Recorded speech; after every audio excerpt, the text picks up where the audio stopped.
Hello my dear friends and my dear student, स्वागत है आपका अपना YouTube channel high cup classes में। आज हम लोग टाइप ऑफ न्यूट्रिएंट्स में मिनरल्स एंड वाटर के बारे में डिस्कशन करेंगे। ये हमारे लिए काफ़ी इम्पोर्टेंट है। एमसीक्यू के अधिकतर क्वेश्चन यहीं से पूछे जाते हैं, अतः इसे आप लोग ध्यान से पढ़िएगा, ठीक है। तो सबसे पहले हम देखते हैं मिनरल्स। सबसे पहले हम क्या देखेंगे? Minerals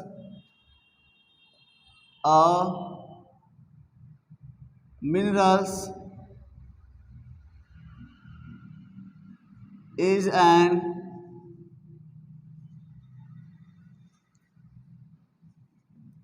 inorganic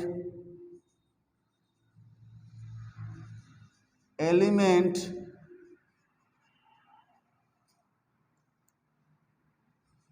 occurring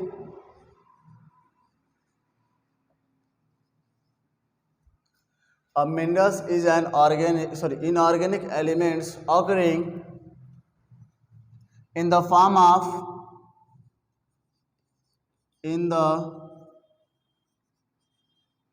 form of its salt। ध्यान से देखिएगा, मिनरल्स क्या होता है। मिनरल्स जो है एक इनऑर्गेनिक एलिमेंट होता है जो अपने साल्ट के रूप में हमारे बॉडी के अंदर पाया जाता है। किसके रूप में? हम अपने साल्ट के रूप में हमारे बॉडी में पाया जाता है। जैसे एग्जांपल में देख लिया जाए, एग्जांपल में calcium, phosphorus, sodium, potassium, iron, copper, जेडन, कोबाल्ट, क्रोमियम etc बहुत ज़्यादा होते हैं। तो ये कुछ मिनरल्स हैं जो हमारे बॉडी में पाए जाते हैं। Calcium, phosphorus, sodium, potassium, iron, copper, zinc, cobalt, chromium etc, ठीक है। अब हम देखते हैं इसके type of minerals. Types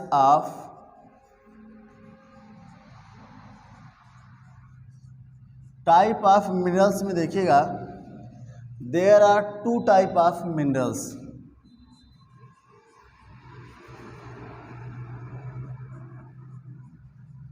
There are two types of minerals। पहला होता है major minerals,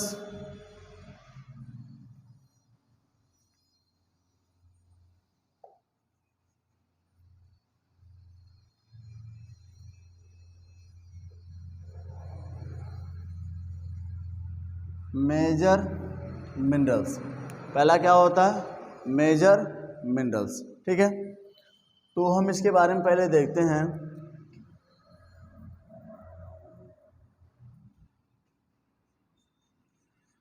These minerals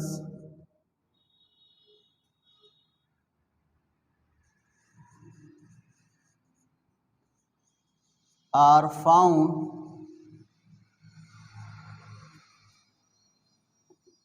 in large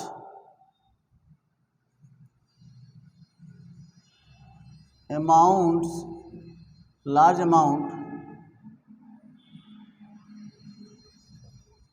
in our diet।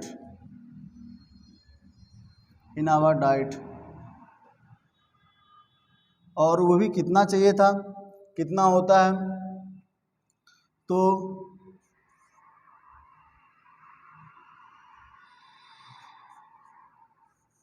it may be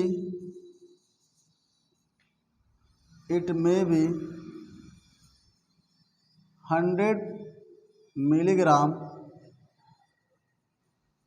per day, 100 milligram per day, हमारा ये इम्पॉर्टेंट है। ठीक है, ध्यान से देखिएगा। मेजर मिनरल्स में तो वह मिनरल्स जो हमको लार्ज अमाउंट में अपने डाइट में चाहिए उसे हम लोग क्या बोलते हैं, मेजर मिनरल्स।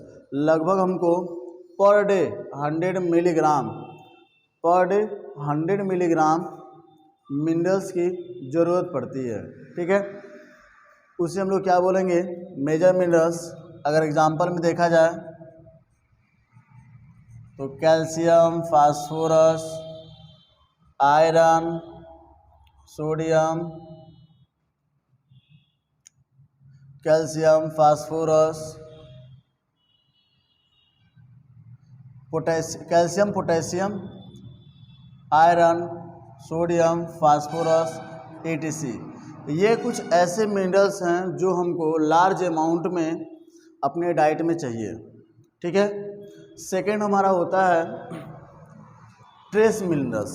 सेकंड क्या होता है,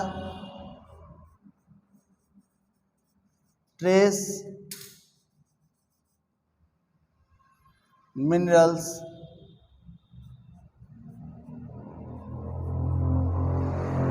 ट्रेस मिनरल्स में देखा जाए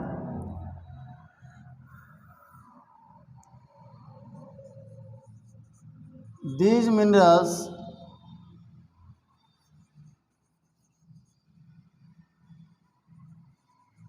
are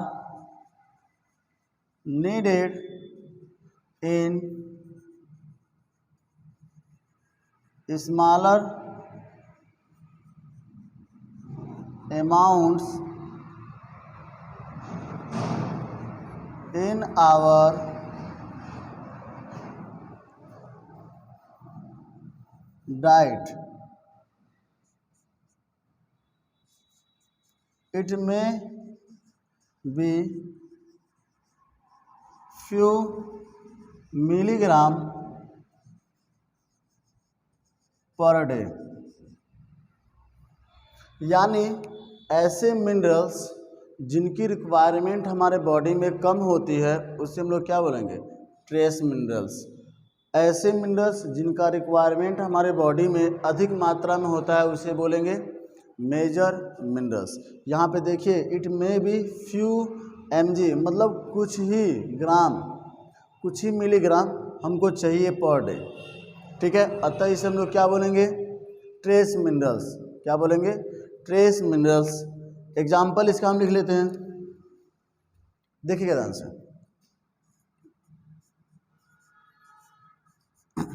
copper, cobalt, fluorine, iodine, zinc, chromium, etc। ये कुछ मिनरल्स ऐसे होते हैं जिनको हमको कम ज़रूरत पड़ती है अपने बॉडी में, जिनकी ज़रूरत ह्यूमन बॉडी में कम होती हैं उसे हम लोग क्या बोलेंगे, ट्रेस मिनरल्स। ऐसे मिनरल्स जिनकी आवश्यकता हमारे बॉडी में कम होती है उसे बोलेंगे ट्रेस मिनरल्स, और जिनकी आवश्यकता अधिक होती है उसे बोलेंगे मेजर मिनरल्स। ठीक है, अब इसके बाद हम लोग देखते हैं फंक्शन ऑफ मिनरल्स। इसके बाद क्या देखेंगे, function of minerals.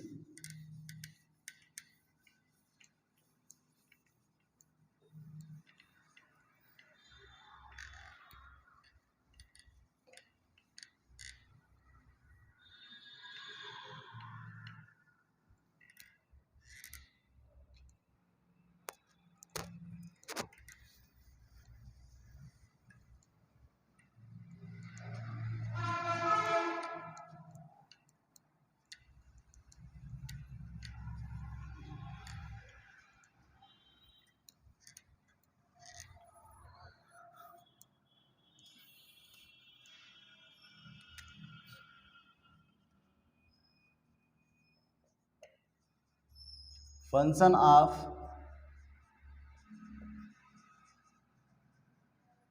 Minerals point wise करके देखेंगे, पॉइंट वाइज करके हम देखेंगे, इसको ध्यान से समझिएगा। पहला हमारा है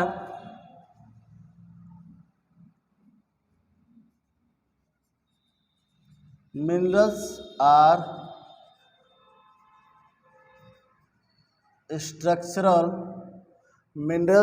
स्ट्रक्चरल कंपोनेंट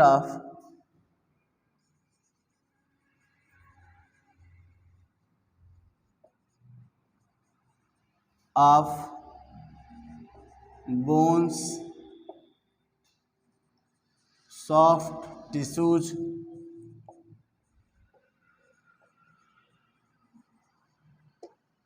teeth,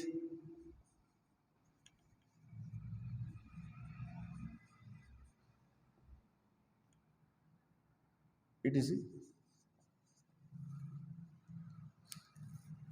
तो ध्यान से देखिए, पहला पॉइंट क्या है। Minerals are structural component of bones, soft tissue and teeth. जो मिनरल्स होता है वो हमारे बोन्स का फॉर्मेशन करता है, सॉफ्ट टिश्यू का फॉर्मेशन करता है और हमारे टीथ का फॉर्मेशन करता है। ठीक है,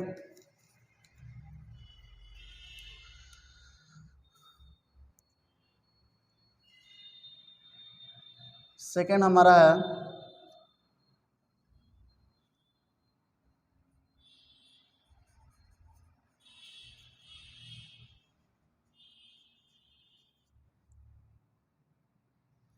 they are needed for proper growth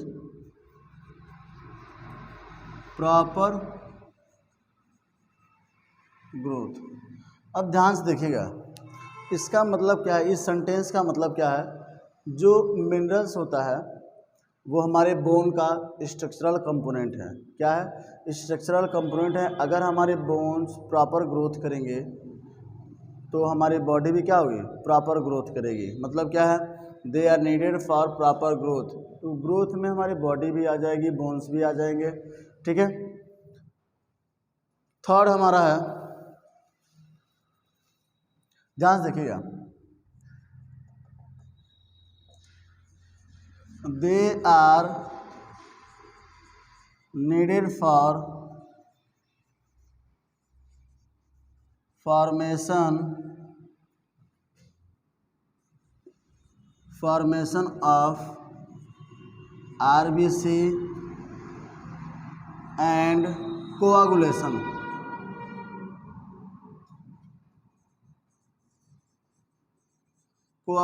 of blood, coagulation of blood। ध्यान से देखिएगा इस पॉइंट को, they are needed for formation of RBC. Minerals का यूज होता है आरबीसी का निर्माण करने के लिए। जैसे आयरन क्या है? मिनरल्स है जो हमारे आरबीसी के निर्माण में काफ़ी उपयोग होता है, उसका काफ़ी यूजफुल होता है। ठीक है, and coagulation of blood. Coagulation का मतलब होता है खून का थक्का बनना। ठीक है, खून का थक्का बनना। तो इसमें मिनरल्स ही हेल्प करते हैं खून के थक्के बनने के लिए। ठीक है, जैसे हमको कहीं चोट लग जाती है, कुछ समय के बाद एक रेडिश ब्राउन काफ़ी गाढ़ा लाल एक लेयर बन जाता है हमारे जहाँ पे कटा होता है।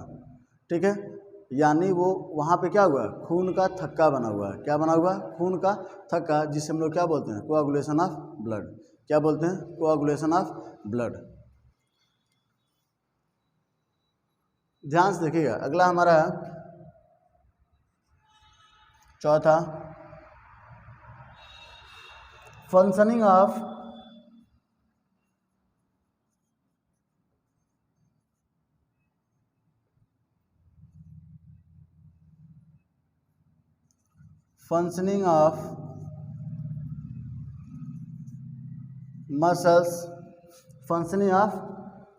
मसल्स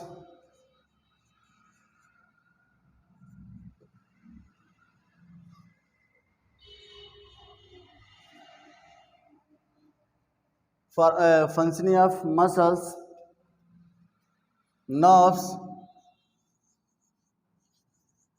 nerves and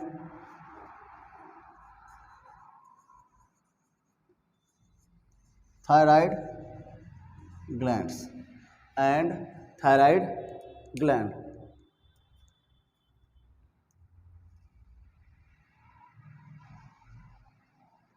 थायराइड का स्पेलिंग गलत है थोड़ा,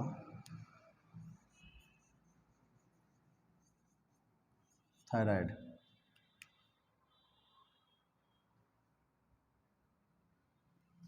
ठीक है, ध्यान से देखिएगा। Functioning of muscles, nervous and thyroid glands. Muscles को प्रॉपर वर्क करने के लिए कौन प्रोत्साहित करता है? तो मिनरल्स करता है। नर्व सिस्टम को प्रॉपर वर्क करने के लिए कौन कहता है? तो मिनरल्स कहता है। थायराइड ग्लैंड जो होता है इसको प्रॉपर वर्क करने के लिए कौन प्रोत्साहित करता है? तो मिनरल्स करता है। यहाँ से हमको क्या मिलता है? आयोडीन। ध्यान रहे, आयोडीन मिलता है थायराइड ग्लैंड से। ठीक है, लास्ट देखते हैं।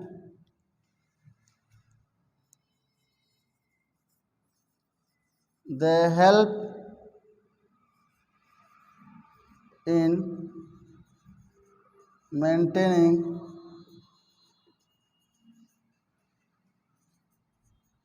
acid base. They help in maintaining acid base balance and water balance.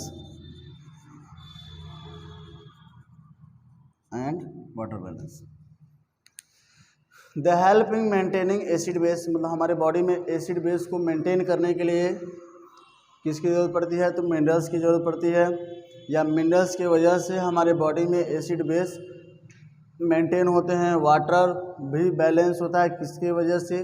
तो मिनरल्स की वजह से। तो यहाँ पे मिनरल्स के कुछ फंक्शंस थे। अब इसके बाद हम लोग देखते हैं वाटर। ठीक है, इसके बाद की देखते हैं हम लोग क्या? वाटर।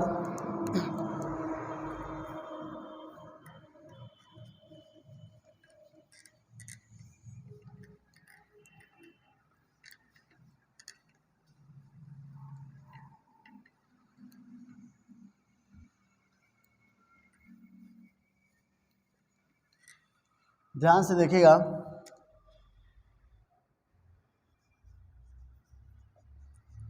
वाटर पॉइंट वाइज करके जानेंगे। तो वाटर का पहला है, water is an inorganic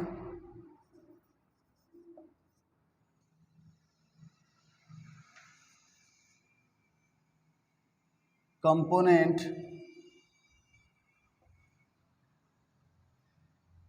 which made up hydrogen and oxygen. तो वाटर क्या है? इनऑर्गेनिक कंपोनेंट है। ठीक है, जो हाइड्रोजन और ऑक्सीजन से मिलके बना होता है। ठीक है, सेकंड पॉइंट है हमारा,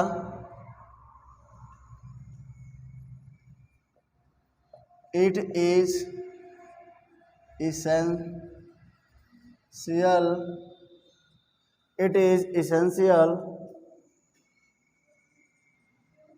nutrient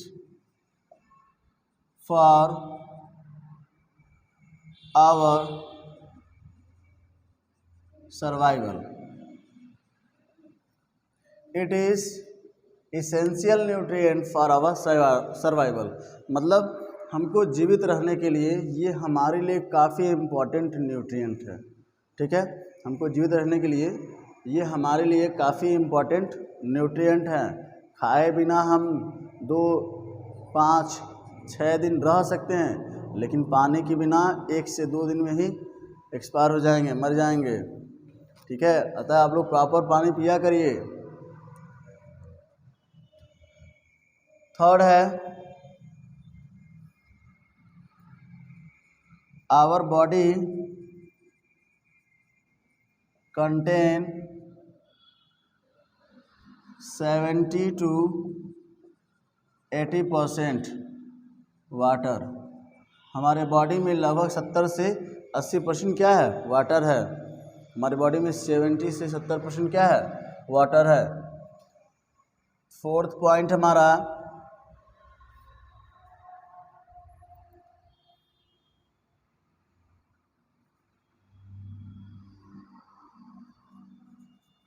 water is present in cell cytoplasm, cell cytoplasm,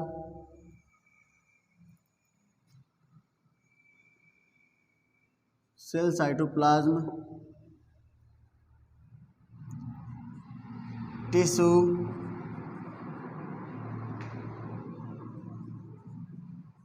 and intercellular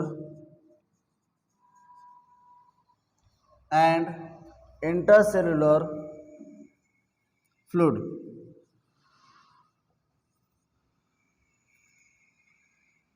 and blood। Water कहाँ कहाँ प्रेजेंट होता है, तो सेल साइटोप्लाज्म में, अगर सेल साइटोप्लाज्म में, टिश्यूज में, इंटरसेलुलर फ्लूइड्स होता है ये, और ये कहाँ पाया जाता है, ब्लड में भी मौजूद होता है। ठीक है, अब हम इसके फंक्शंस के बारे में देख लेते हैं। वाटर के कुछ फंक्शंस हैं, इनके बारे में हम लोग डिस्कशन कर लेते हैं। ध्यान से देखिएगा, function of water, function of water.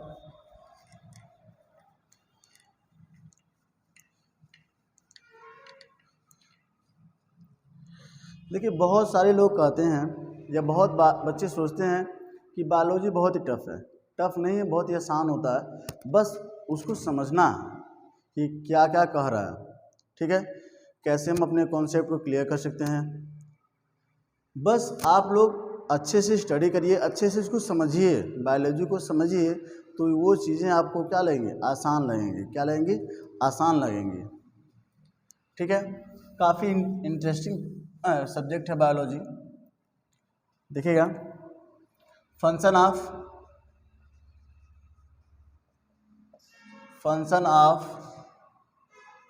Water, तो इसमें पहला है, it is a nutrient, it is a nutrient which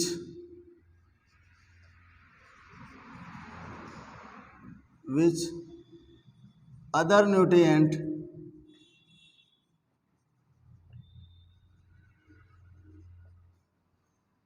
move one place to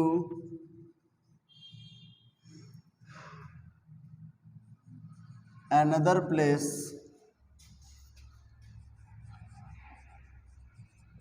in human body। It is a nutrients, यह क्या है, न्यूट्रिएंट्स है, जिसमें अदर न्यूट्रिएंट्स होते हैं एक प्लेस से दूसरे प्लेस तक मूव करते हैं ह्यूमन बॉडी में।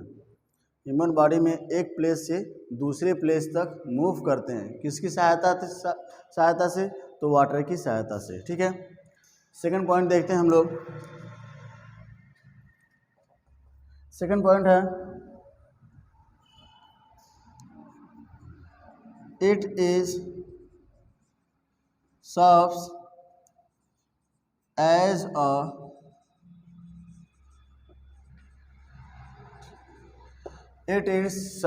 अ लुब्रिकेंट्स। ठीक है, यह जो है एक लुब्रिकेंट का काम करता है। ठीक है, जैसे मान लीजिए भोजन को हमको निगलना है, तो जब तक भोजन में क्या बोलते हैं, लुब्रिकेंट नहीं मौजूद होगा, तब तक वो हमारे वो हमारे माउथ से स्टमक में एंटर नहीं करेगा।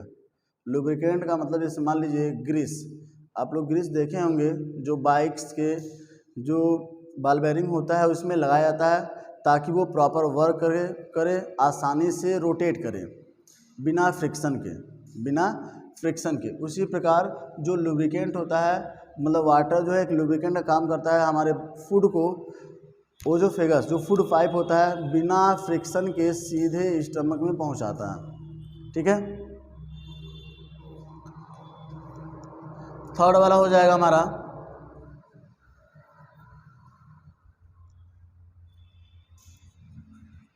इट इज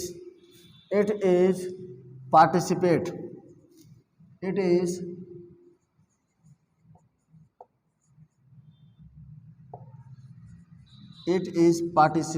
in body's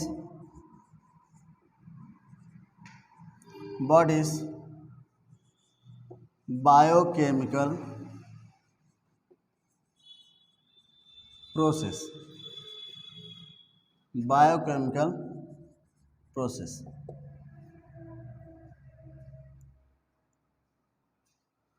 ध्यान से देखिएगा, बायोकेमिकल प्रोसेस, ध्यान से देखिएगा। इट इज़ पार्टिसिपेट, मतलब वाटर जो होता है वो पार्टिसिपेट करता है किसमें, जो बायोकेमिकल जो रिएक्शन हमारे बॉडी में होता है, मेटाबॉलिज्म होता है, metabolism of protein and carbohydrate. इसमें वाटर जो है काफ़ी यूजफुल होता है उनको ब्रेक करने के लिए। वाटर जो है काफ़ी यूजफुल होता है उनको ब्रेक करने के लिए, किसमें, metabolism of protein and carbohydrate. ठीक है, लास्ट देख लेते हैं, fourth. It regulate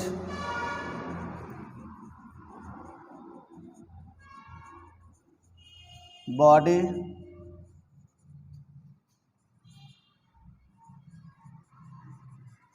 temperature. It regulate body temperature. ध्यान से देखिएगा, वाटर जो है सबसे इसका इम्पॉर्टेंट फंक्शन यही होता है कि यह हमारे बॉडी का जो टेम्परेचर होता है उसको बैलेंस करता है, उसको रेगुलेट करता है वाटर। अगर हम अधिक से अधिक वाटर पीते हैं तो हमारे बॉडी का जो टेम्परेचर होगा वो मेंटेन रहेगा। क्या होगा, मेंटेन रहेगा, और हमको डिहाइड्रेशन नहीं होगा। ठीक है, अगर ये सेशन आपको अच्छा लगे तो लाइक, शेयर और कमेंट ज़रूर करें। ठीक है, आशा करते हैं ये वीडियो आप लोगों को काफ़ी पसंद आई होगी, अतः इसे आप लोग ज़्यादा से ज़्यादा शेयर करिएगा, लाइक करिए एंड सब्सक्राइब करिए। Thank you.